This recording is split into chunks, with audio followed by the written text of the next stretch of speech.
William Butler Yeats was born in Dublin, Ireland, in 1865, and received an education in both Dublin and London. When Yeats wrote The Lake Isle of Innisfree in 1888, his journey into poetry had just begun, and the poem was published only in 1890. Yeats wrote The Lake Isle of Innisfree when he was living in London, and he longed for the beauty and simplicity of the Irish country life he had experienced as a child. The actual Lake Isle of Innisfree is an uninhabited island near the coast of Ireland. It is on Lough Gill, a lake in County Sligo. I will arise and go now, and go to Innisfree, and a small cabin build there, of clay and wattles made. 9 bean rows will I have there, a hive for the honey bee, and live alone in the bee-loud glade. And I shall have some peace there, for peace comes dropping slow, dropping from the vales of the morning to where the cricket sings. There midnight's all a glimmer, and noon a purple glow, and evening full of the linnet's wings.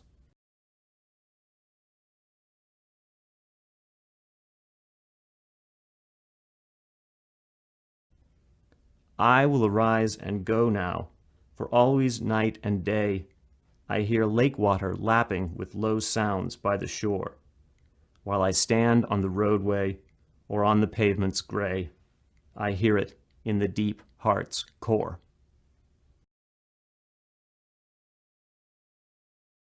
Analysis. Yeats used to visit Sligo as a child on vacations, and he had fond memories of the place. It was a quiet place you would love. It was a rustic place where you can hear the waves dashing on the shore, hear the cry of frogs and songs of the birds, the murmur of bees, and surely it is a place to get away from the din and dirt of London. The poet declares that he will arise and go to Innisfree, where he will build a small cabin with clay and wattles.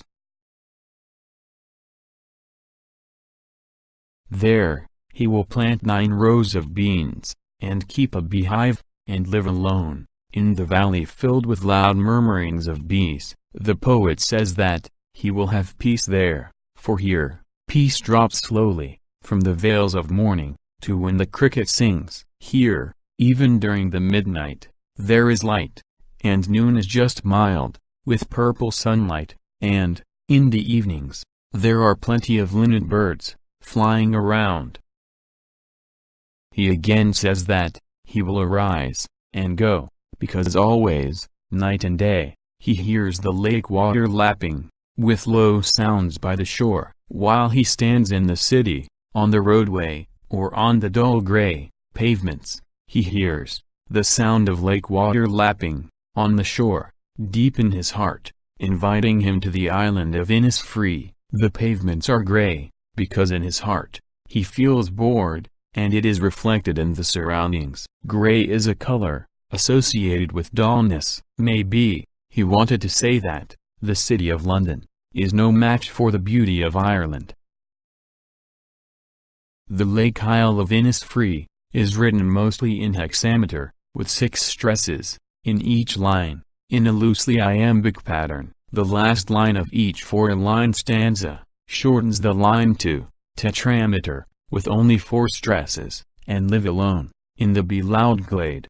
Each of the 3 stanzas has the same ABAB rhyme scheme. There are also plenty of instances of alliteration.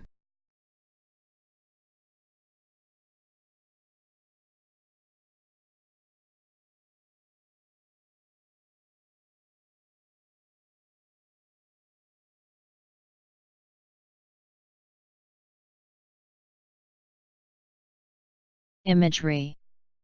There are abundant use of images in the poem. The images of a small cabin, made of wattles and clay. The 9 bean rows. The hive for the honey bee. The singing of crickets. The linnets, flapping their wings. The lake water, lapping on the shore. The grey pavements, etc. are beautiful images used by the poet to enhance the beauty of the poem. Personification. Morning is personified in the poem.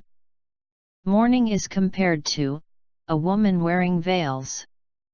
Alliteration. Alliteration is the repetition of consonant sounds.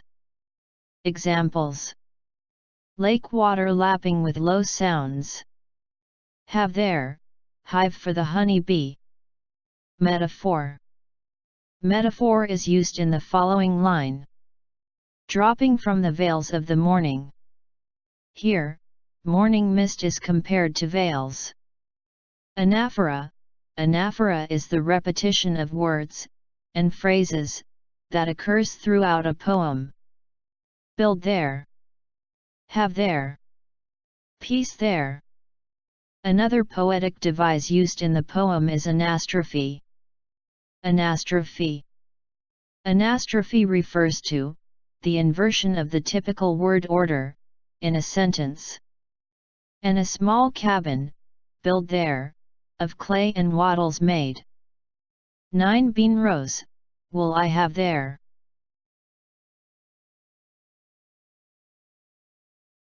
Thinking about the poem. What kind of a place is Innisfree? Innisfree is a beautiful island, in a lake. It is an enchanting island of natural beauty, where one can shed one's worries, and keep the peace of mind. The 3 things the poet wants to do when he goes back there. He would like to build a small cabin with clay and wattles. He also wants to plant rows of beans, and likes to keep a hive for the honeybees. What he hears and sees there, and its effect on him. He imagines hearing the slow falling of peace from the veils of the morning.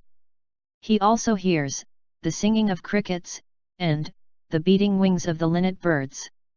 He can see the purple glow of the sun in the noon, and the glimmering light in the midnight. What he hears in his heart's core, even when he is far away from Innisfree. He hears lake water lapping on the shores of the island, in the core of his heart. By now, you may have concluded that Innisfree is a simple, natural place, full of beauty and peace. How does the poet contrast it with where he now stands?